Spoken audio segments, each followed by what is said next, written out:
What is missing in our culture? What is continuing to disappear as men are becoming more isolated and electronic communication has become the norm? When men are alone, they do destructive things. They don't have anyone to fight beside them in life. This wasn't always the case. Throughout history, men would meet in groups, often at campfires, and in the groups, men would gather and talk.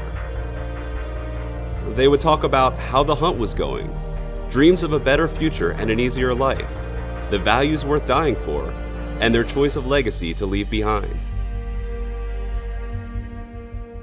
Men will be most effective in life when they build strong relationships with other men who will hold them accountable and encourage them not to walk alone.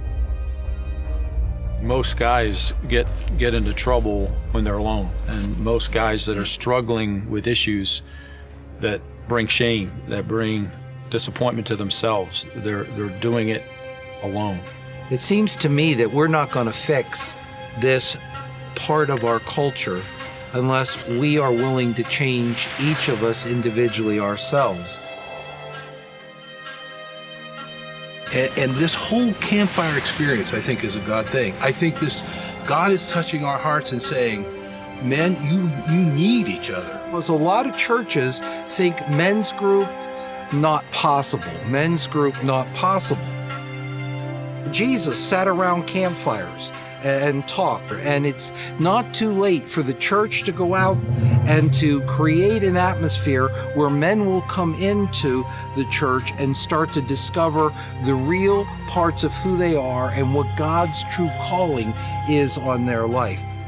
And this program is not for wimps. We're telling men it's time to toughen up.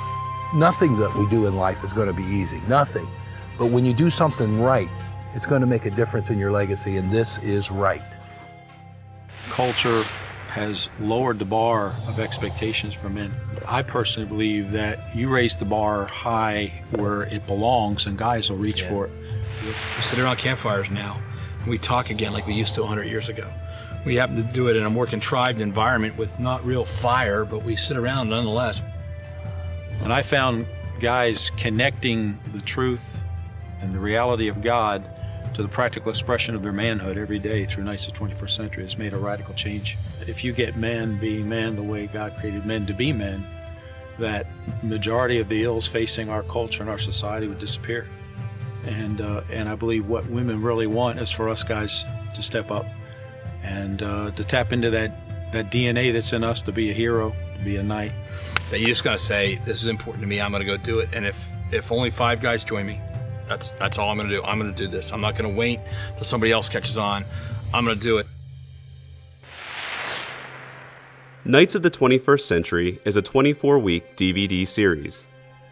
It encourages men of all ages to develop the type of supportive relationships that are necessary to live life well. Men gather together through a series of 30-minute knighthood challenges to discover their God-given design and potential. The men interact with these challenges by using a workbook as a resource. The men gather into small groups and are guided in their discussion by questions provided at the end of each chapter. Each week, they join in the common goal of becoming the man God has called them to be, one who is strong, effective, and makes a difference in his world.